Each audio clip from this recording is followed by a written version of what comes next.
Yeah, that's right. It's not a Hardy Boy mystery neither. This is real shit. This shit come on right after Heart to Heart, y'all. No doubt. 7 o'clock fantasy hour. What's up, guys? This is Cole South for CardRunners.com.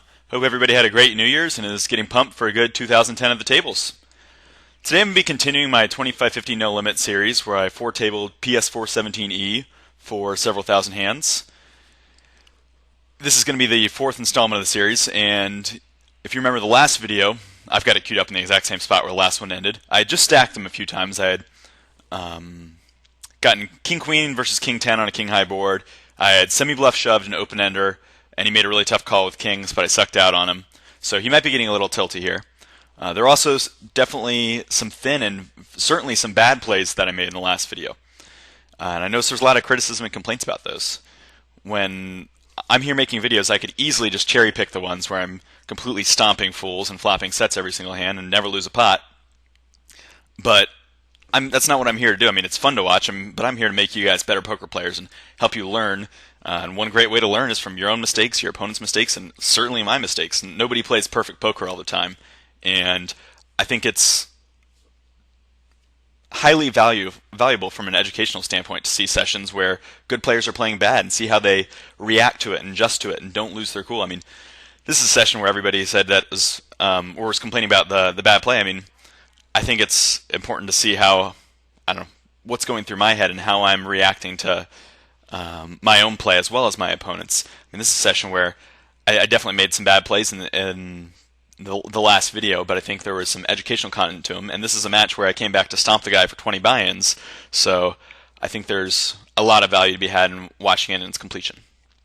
But hopefully I come around and beat him up a little bit today. Without further ado, I'm going to go ahead and get into the hands. Here I defended King-Jack off, pretty standard, and flops 10-4-4 rainbow. He's one of the guys that c-bets full pot every single time. I think that's, not going to be optimal especially on boards this dry. If you go ahead and check call with the King-Jack, he does bluff the kings and the jack, so when you hit, you have a really good bluff catcher, but I like to go ahead and fire at a check raise here as a semi-bluff. I mean, I've got 6 outs against a 10 or a pocket pair or ace high. I do spike the king, and I think about betting, then I kind of look at our stack sizes. I've got like 8,800 here, and he covers me. And it's the type of spot where I think that he might float me on this flop and then bluff the king. If I bet the king, it's really annoying to fold to a raise after spiking it, but I think I'd have to with these stack sizes. I think he's going to show up with the goods often enough. So I go ahead and check and try to induce some bluffs or just set up the hand to get one more street of value. If he checks behind, then I'll bet the river for value. Basically just standard pot control here.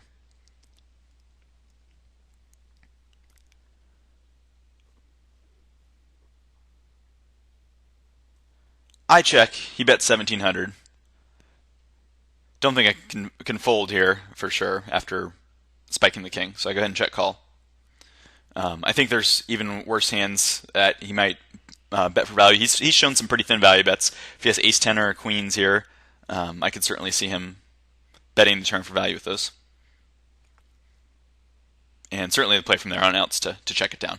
And I did suck out on his 6-10 offsuit. And he, I guess, made a kind of a turn bet for a free showdown, but I don't know, I feel like he's not ever getting value out of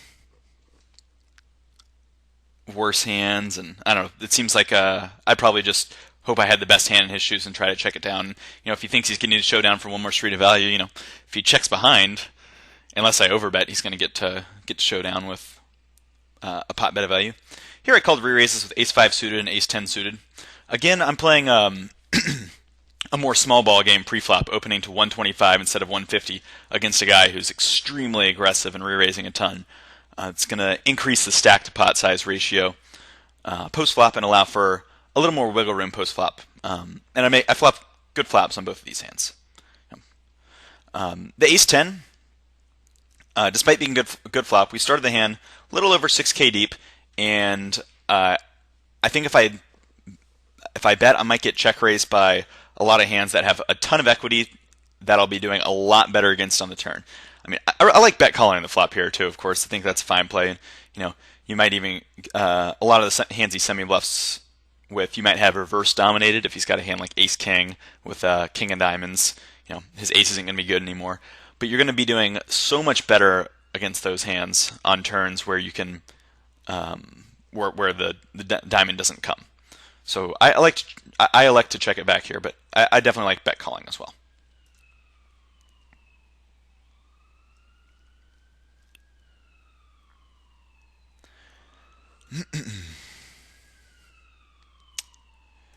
With ace-5 suited, this is another one of the spots where reverse domination comes into play. I mean, if he's got ace-jack on this flop, there's just no way he's ever going to fold it.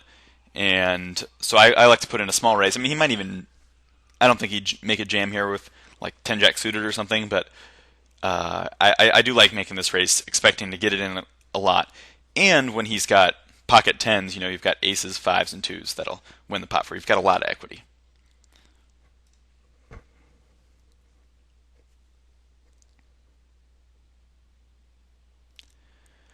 With ace-10, so he folded with ace-5 suited. With ace-10, turn came off a queen, and he bet pretty big. I went ahead and flat called. The river came off really nasty. I think check's a little bit weak, but he has to put you on something pretty thin to call a river bet with worse. I mean, King Jack spiked a pair.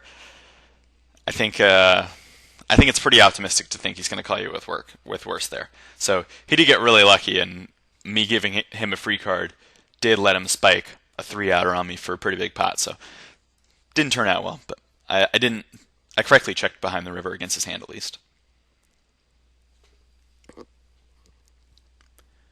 Here I got pocket kings pretty deep, and he's been 4-betting a lot. It's not a spot where I'm going to slow play much. I'm 3-betting him light some, so when I have big hands, I want to do it for value as well. And again, I expect to be building a lot of big pots pre-flop against this guy because he has shown the propensity for bet both as for value kind of light. He did it with ace queen in the past video with deeper stacks, and also of course his bluff.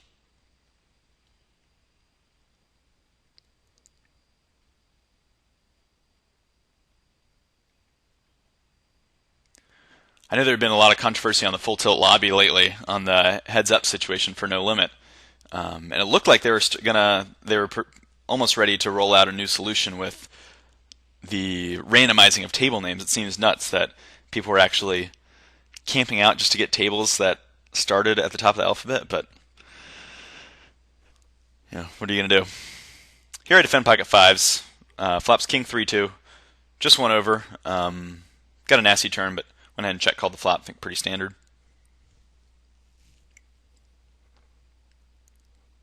King queen, certainly no reason to bluff. I think that ace high probably calls you, and you do have the best hand here a fair amount of the time. We go ahead and chop. With 5s there, I mean, it's a great bluff card for him, but still, any hand's got a lot of equity. I mean, if he's got 9-10 offsuit against me here, he's got 6 outs to a pair, and another 4 for a straight. It's going to be a hard hand to play, and just going to make for a lot of thin call downs or bleeding turn bets and then river folds.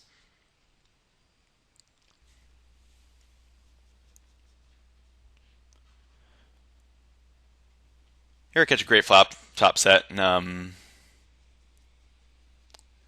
hopefully get played back at, and luckily do. The board's so dry, and you have a top card on there that top pair is somewhat unlikely, that I definitely want to just go ahead and flat the flop and slow play it a little bit. I check back king 8 here. This is a board where I really don't think you're folding out any better hands. I mean, ace high's got a gut shot in overs, so I don't think that's ever folding. And you might even get check raised by worse hands, so definitely just gonna check it back and try to check this hand down or spike a pair. I get lucky and spike an 8 on the turn.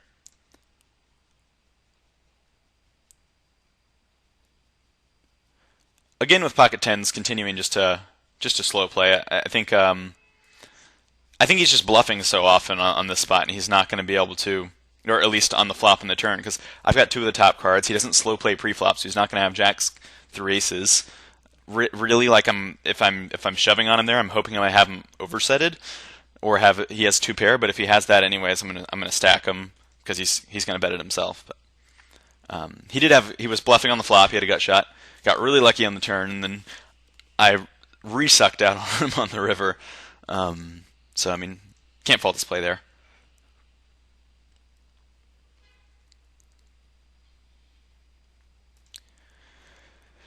Here, I go ahead and fold my king eight to a pot-sized river bet, basically. I think it's kind of tight, but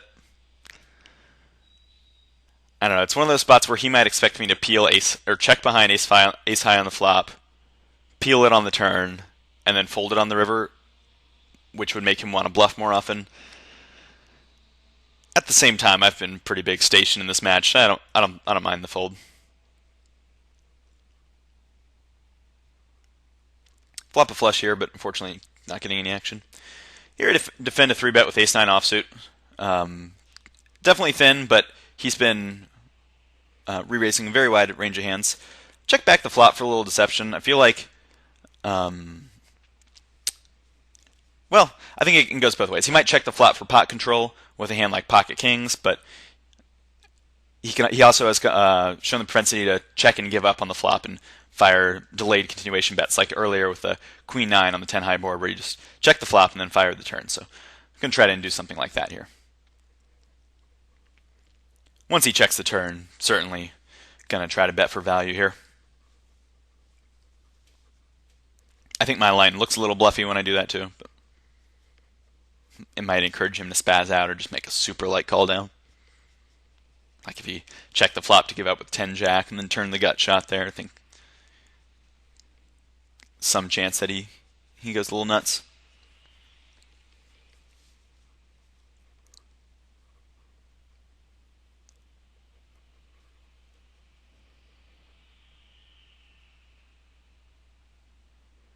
Here I check call a king high flop with deuces. Kind of thin. I mean, against a player who's not giving you too many cheap showdowns, I think that he's going to make the hand tough to play, but at the same time, he's opening so many hands on the button, I'm ahead of his range. Unfortunately, he spiked a 4 with 10-4 offsuit. That's the problem. I mean, even if you've got deuces on that board, he's going to have 6 outs with 10 high, no draw. So, God forbid he's got 10 jack or a pair. Here I defend queen jack suited. I'm going to go ahead and donk king 9-5 with a 3 flush I don't have. I've got a gut shot, and queens and jacks might be good. And this is one of those boards where I feel like people expect you to be betting with hands that you might 3-bet a lot, or just betting with hands that you want to continue with. So I think these bets get maybe a little more respect than they should.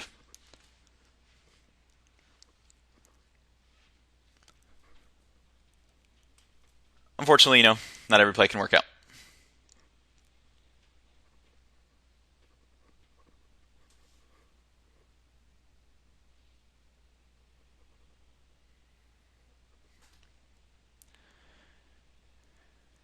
Here I've gone ahead and 3-bet 10s. Flop comes ace high, and check it for pot control to.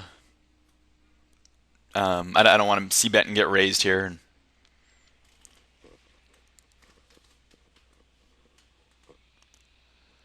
Defend 10-9, make a 10 high flush. I'm gonna bet for value.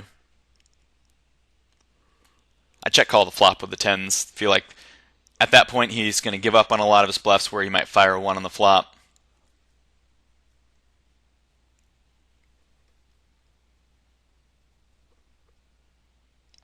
And here I'm just basically praying for a free showdown, which I think happens often enough when he's bluffing, that he'll fire that 1 bluff on the flop and then give it up. But it doesn't happen there, and I go ahead and check fold the turn.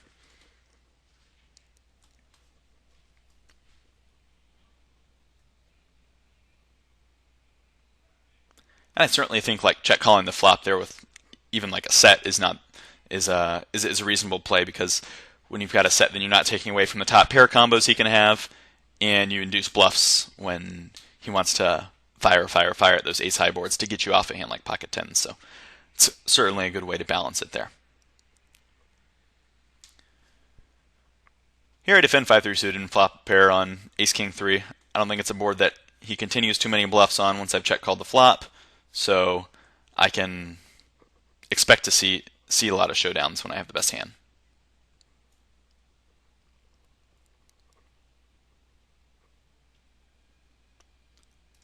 Ace 5 on king queen 7 is like a board where I think I do fold out a lot of hands with equity, or possibly even a better hand like pocket fours. So I'm going to go ahead and c-bet.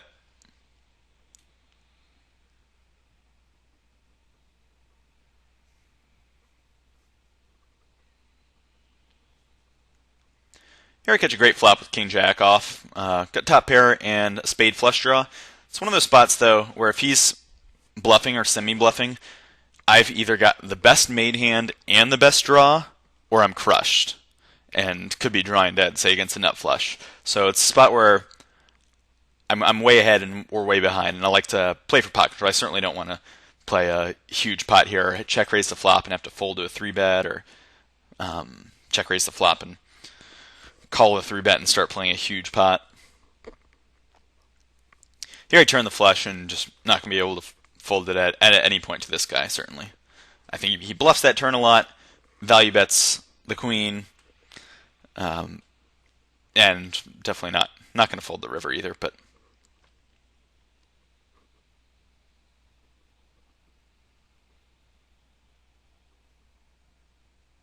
again, king queen on those 4-3-2, 3-2 wheel boards, just feel like you're not getting very many folds there. So with king jack here, he is value betting the queen of spades, and there's some chance he can be bluffing there too. I don't think you can ever fold the river against a guy that's playing pretty aggressively there, even if you think he's not bluffing too often. Interesting note that he overbet the pot a little bit with his third nut flush.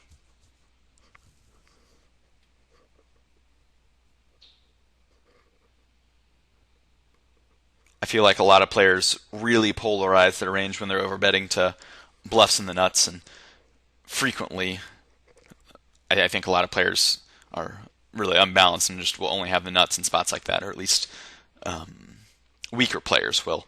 So it's always interesting to take a note of when a player like that is overbetting the pot in a really polarized spot with the third nuts, because kind of tells you a little bit just of how he's thinking, how he thinks as a poker mind.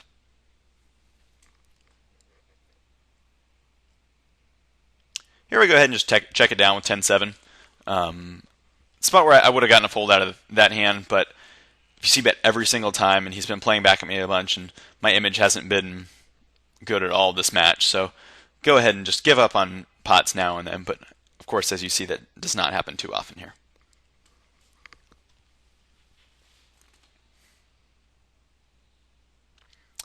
Same thing with on a jack board. I feel like you just get check raised all the time. You might as well try to gear your hand range towards hands a little bit stronger than 10-9 off. Here I call a 3-bet pretty loose with 300 BB and jack 9 offsuit. Flops 8-7-6 gives me an open ender, and 10 gives me a huge hand just in case he's ever got a 9. But he checks, and I think he might check fold a hand like, say, ace-king on the flop. So I do go ahead and fire out 750.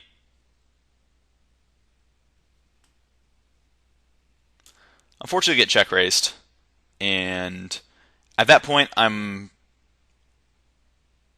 quite have direct odds, but given any implied odds, I think I have to continue. And with another 14K behind and a 5K pot on the turn, I think I got to peel the flop there. Some chance he's bluffing too, and is just going to check fold the turn or river. Here I call the 3-bet with ace-2, flop 2 pair, and previously he had, when I had flopped top pair on an ace-high board, he had total air when he checked it. So spot where if he's got total air here, I kind of want to, when he checks ace high board again, I kind of want to give him a little bit more chance to fire the bluffs. So again, I tried to make a similar plan, and try to give him 2 spots to induce the bluff, but it doesn't work out on the flop at least. Here, the turn came off really bad on the Jack 9 hand. I went ahead and folded. And again, he's just checking down those ace high boards with total bluffs, which is kind of not something you see players do often. I feel like the ace high boards are frequently c-bet by people who are re-raising you light. So in the same regard, when he is c-betting ace high boards, I think he's going to have it most of the time.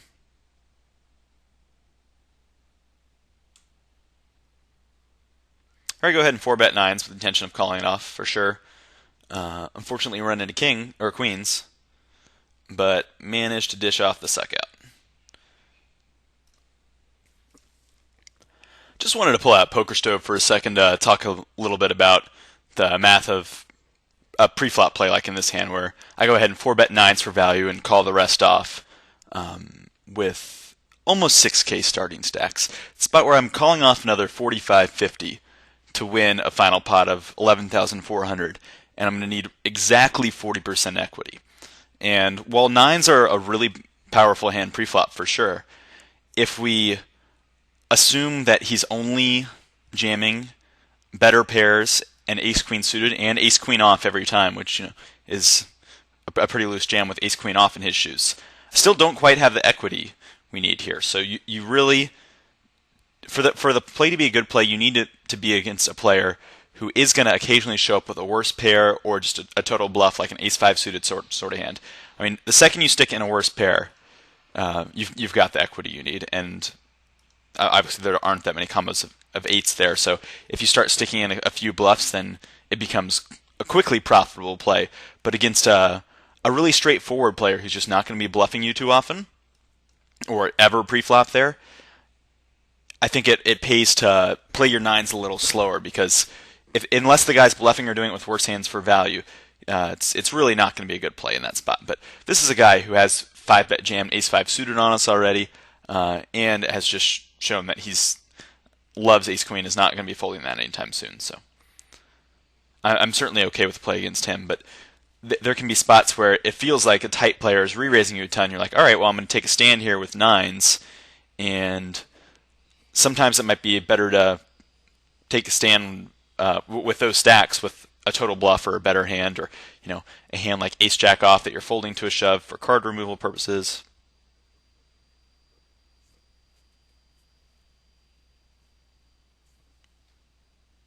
But against this guy, I think that I'm fine sticking just over 100 BB in with 9s for value. Here, though, I do go ahead and flat 9s with almost 300 big blinds to start the hand. About 260, 265. Here I've defended king 3 suited to a 3-bet. It's one of those boards where I feel like most players are checking it for pot control with like ace high hands that they're not going to fold. And so I think as a general strategy, it's not a great board to try to run bluffs on. But this is a guy who has started checking the ace high boards in re-raise pots. At this point, when the turn comes off a queen, I really just don't think I'm folding out anything better. I think ace high is going to be calling me down, so I'm hoping that he's got like an 8 high, 10 high sort of hand that he re-raised me with, and is just going to check this one down with.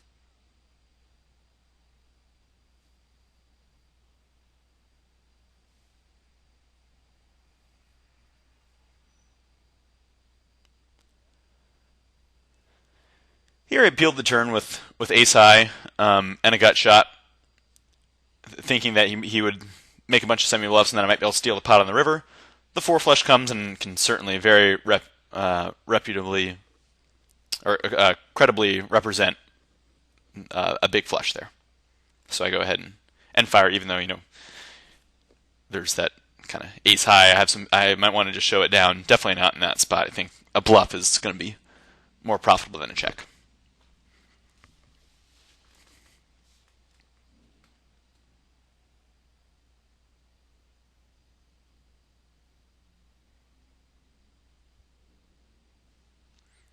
Here with 6 high, just continuing to c-bet. It's not a bad turn to bet either. It puts two cards to Broadway out there, so if he's got a low pocket pair sort of hand, he might give it up on the turn. Or if he peeled the flop with ace high, I think this guy is going to call the flop with ace 6 off sort of hands. As well as I do have a 1-card 6 high flush draw, so occasionally I'm going to spike that and it's going to be good, but not good enough to value bet. He was getting tricky. He check called the turn with a flush and 200 BB deep. So also interesting to note the guy's capable of slow playing on the turn. So when he check raises you on the river there, I think a lot of the guys who will never check call the turn with a flush there will then try to check raise bluff you on the river, and it just doesn't add up unless you have flushes in your range.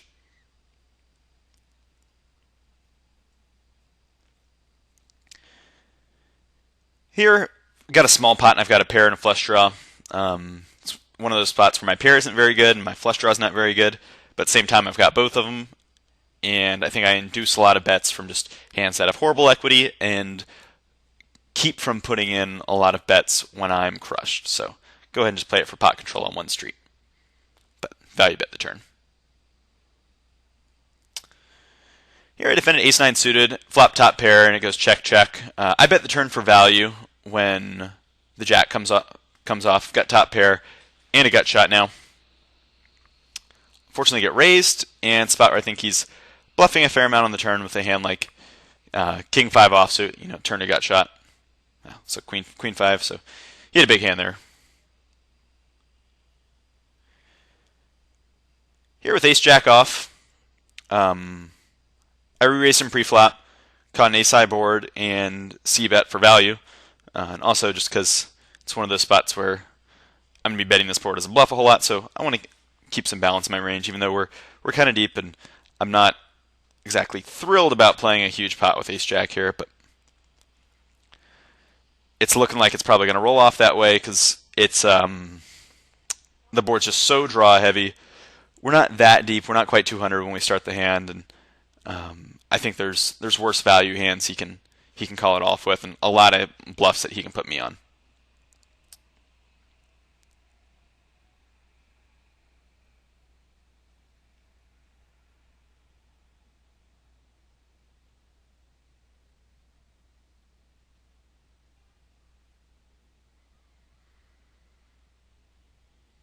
So I do like the fact that he's requesting time, of course. Here with queen 4 suited, I peel the flop, turn to pair on a board where I don't want to bet call the turn. We're really deep, and flat the river. The river flat there is definitely too weak. I think it stinks to open up the rebetting or to reopen the betting this deep, but that's a bad flat. You should definitely raise there. I think he's going to bet call with a jack and maybe even bet call with any overpair. Plus, you have it's hard for him to have really hard for him to have a full house on this board, and to show up with a better flush. I think it's just going to be a cooler there. So he bet 2K. I think in retrospect, I like raising to like 5,700. Here we see with the ace jack hand where I shove for value, and we played a really big pot. I did get looked up by worse. He had called a raise ace 6 off or ace 5 off, and paid off 3 streets. Looks like he's taking a breather for now, so let me pop up the other video file. So we just went ahead and opened up some fresh tables with 100 BB stacks and continued our match in a new video file here.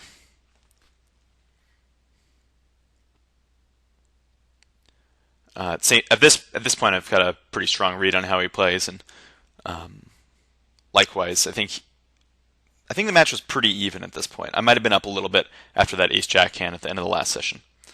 But it's always fun playing this guy with 100 BBs, just because the pre-flop action gets so light and fun that there's a lot of stacking off, a lot of bluffing. I think the guy just kind of shovels around 100 BB stacks a lot more than he does when it gets 300 BB deep. So I'd probably prefer to play this guy with fresh stacks, just because I think he gets even more reckless.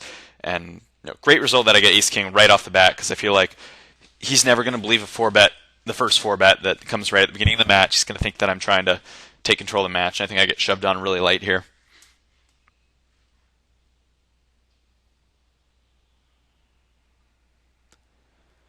And I do get shoved on by 7-6 suited, so great result there. Here we go ahead and flat king queen off, flop top pair on a great board for me. I think it's a board that he's going to value bet 3 streets with worse hands here, so I'm certainly going to check call the flop and check call the turn just to try to induce value bets from worse hands and bluffs, of course. I think check raising the flop and getting it in here for 100 BB is okay too. But there, it's one of the spots where he overbets the river. Like I said earlier, he overbetted the third nuts on a four flush board earlier, but this is a really different situation where I think he expects me to have a good amount of showdown value here, and he just isn't going to expect me to fold it very often.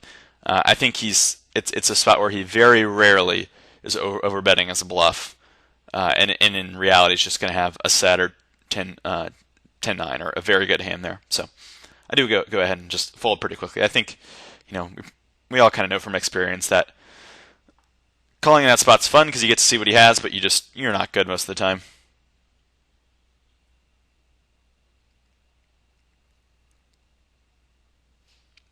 Here defending 10-9. Was going to check raise the flop as a semi bluff with a gut shot and backdoor flush draw. One of those boards that I think you see bets a lot. When I spike the jack on the turn, it's not a spot where I expect him to be checking back the flop and then firing that turn too often. If he turned a big hand as well, I expect him to put the money in or him to want to put the money in himself. So I go ahead and lead the turn, and I don't go for a check raise. I think leading is definitely the play.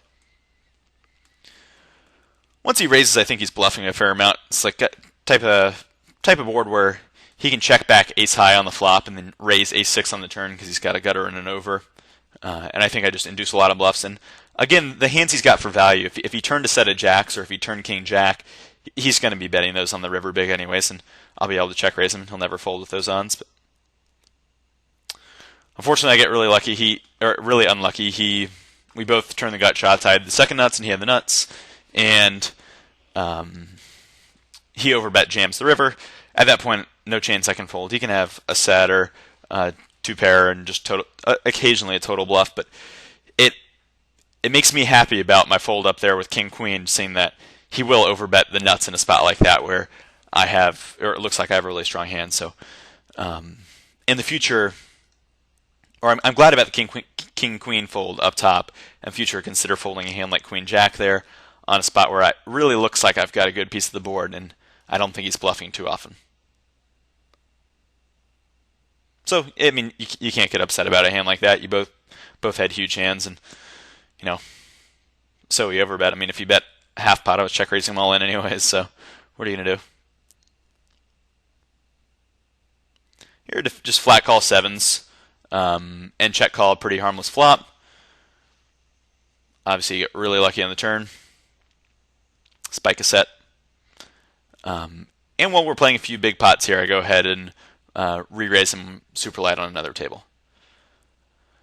Again, just playing kind of trappy here. He had some propensity to, or he's made 2 river overbet shoves, and I kind of just want to trap him with his thin value bets and then check raise him on the river.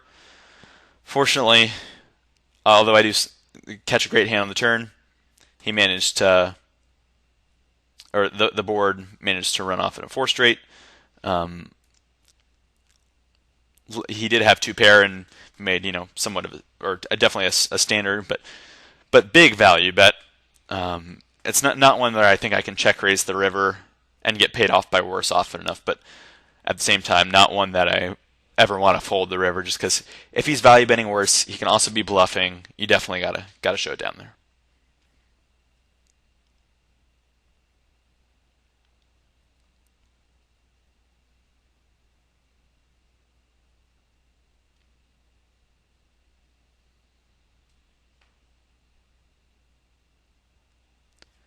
I played this guy in one PLO session as well before we started playing No Limit, and he had won a little bit there, but I might have that on video. And I know that at least a lot of people have said they or want to focus on seeing no limit content, but I think that would be a really interesting one.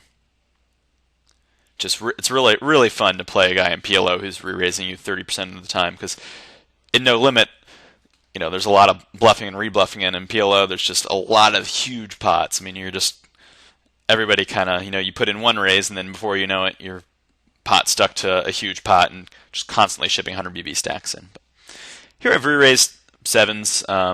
Great flop for me. I've got middle pair and an open ender.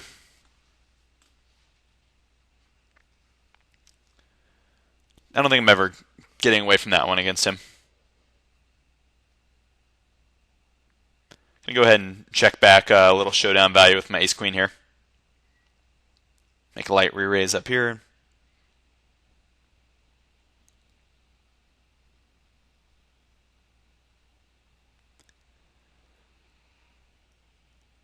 Here I peel one when he bets the turn.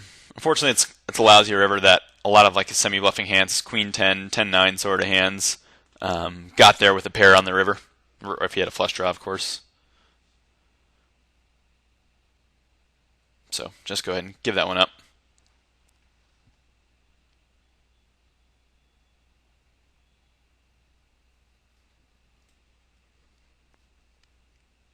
Get a great flop with queen 4 here. Flop trips after opening. Can I go ahead and c-bet like usual? With 8-5 suited, I flop a flush draw on jack 6-6, and it's one of those boards where I don't think you're going to be able to rep anything against a guy who's so suspicious. So I go ahead and just check call the flop, hoping to steal the pots on later streets when I have 8 high, or spike a flush. I do make a flush, and I think it's a spot where he probably would have bet the turn if he had an ace, so I make a smaller bet, 525 and 900, hoping that he looks to call and chop with the jack, or call and beat pocket sevens going for showdown with a blocking bet with his jack, or possibly make a bluff raise, and I will not be folding. It's just, what's he have when he raises the river here? Queens? No. Not often enough to fold.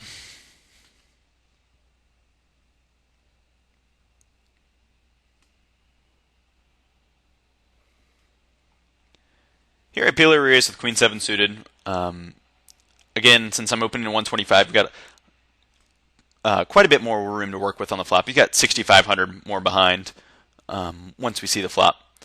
Flop pair of sevens, and definitely can't fold on the flop.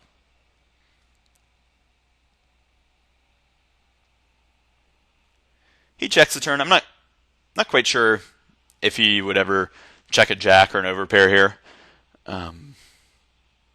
At the same time, my hand's not one that's going to be inducing a lot out of. I think if he checks with like king 10, he's checking to check fold it. So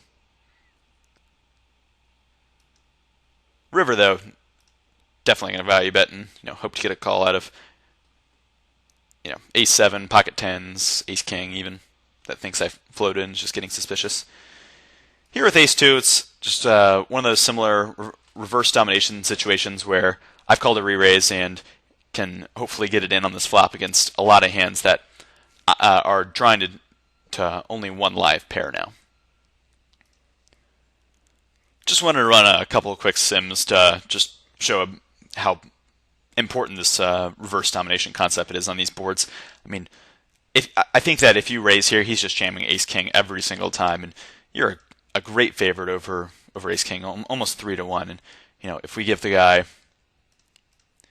even say ace queen, ace jack suited, and ace 10 suited, and a couple more pairs, you're still a favorite when he's got all those pairs in his range because of the reverse domination you have on his ace x hands. I do get jammed on by ace 9, like I said, 3-1 favorite. And I managed to hold there.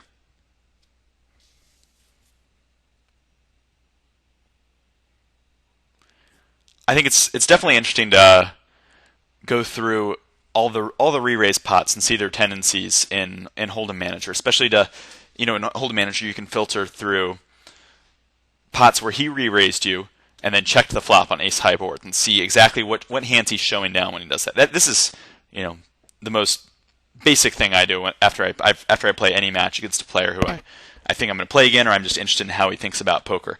I'm just going through all the situations that lead to big pots and trying to see what hands I've seen him show down. There's definitely a showdown bias there when he's, obviously folding his bluffs when you rebluff him, or when you fire the turn bet and he's got total air.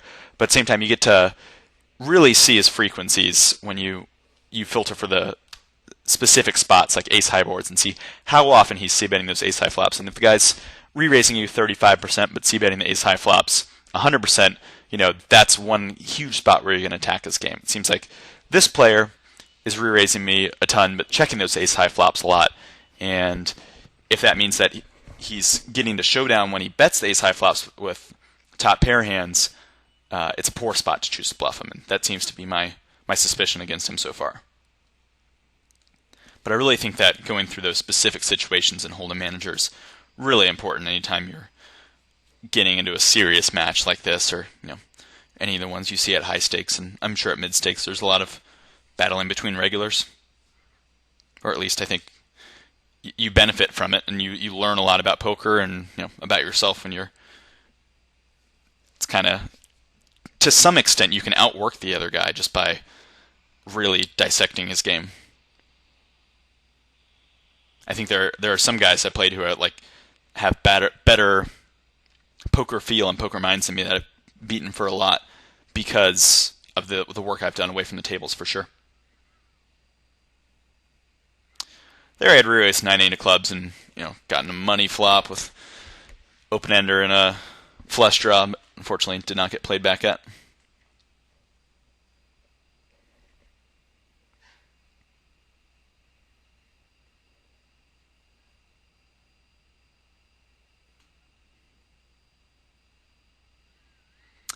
Here with King Jack, it's one of the spots where you can float the flop, but I just really think you're going to have a hell of a time folding out any better hands with just 100 BB behind. At the same time, when you float the flop, I feel like he's firing lots of turns and taking away your opportunity to steal a pot, so I just go ahead and give one up and fold there.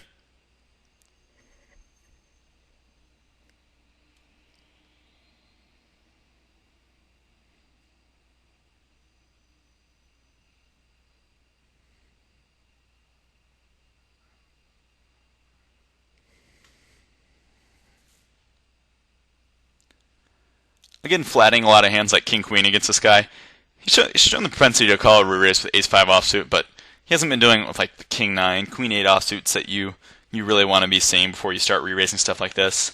He's opening so many hands on the button that by flatting King-Queen, I'm keeping in all the hands I dominate. And I think that's especially important when you're playing a guy who's value betting really thin. When if he has Queen-5 on that Queen-5 board, he's going to pot the flop, pot the turn, and overbet the river. I think that's the type of player this guy is. So it's important to set yourself up for lots of spots where you have him dominated.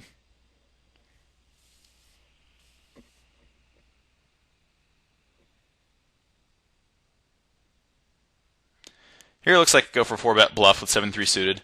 I think my 4-betting image at this point in the match is pretty good. But unfortunately, doesn't work out. I think it was a good spot for the bluff, though. I didn't 4-bet him in a while, and the times I had, I showed up good hands. I don't think I get bluffed too often there, or re-bluffed. I think he just probably had it. Here he raised nines for value. If he 4-bets, I'm certainly jamming, and don't want to get too tricky on the flop. I got an overpair and a lot of turn card stinks, so just gonna bet and try to get it in. I expect that he's bluffing here a fair amount when he raises, but the turns can just be hard to play, so plus there's some chance he has, Ace-4, Ace-6, Queen-8 sort of hand that he'll raise the flop for value and go with, and you certainly are losing a lot if he gets scared off on certain turn cards. But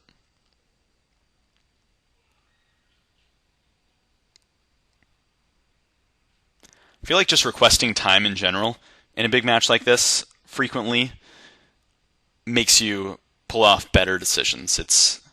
You're not quite as rash with your decision making.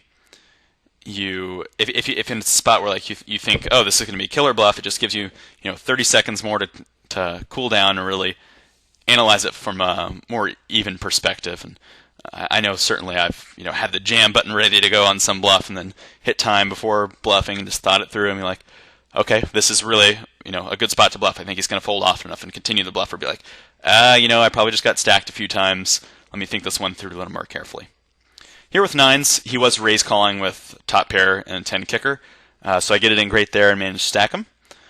I think this is probably a good spot to pause the video, but I've got another 2 hours of action against this guy of just raw footage, so it should make for a couple or a pretty good finish to the series. Anyways, hope you guys enjoyed this one, and I will try to get the next one out to y'all as soon as possible. Good luck at the tables, guys. This has been Cole South for CardRunners.com.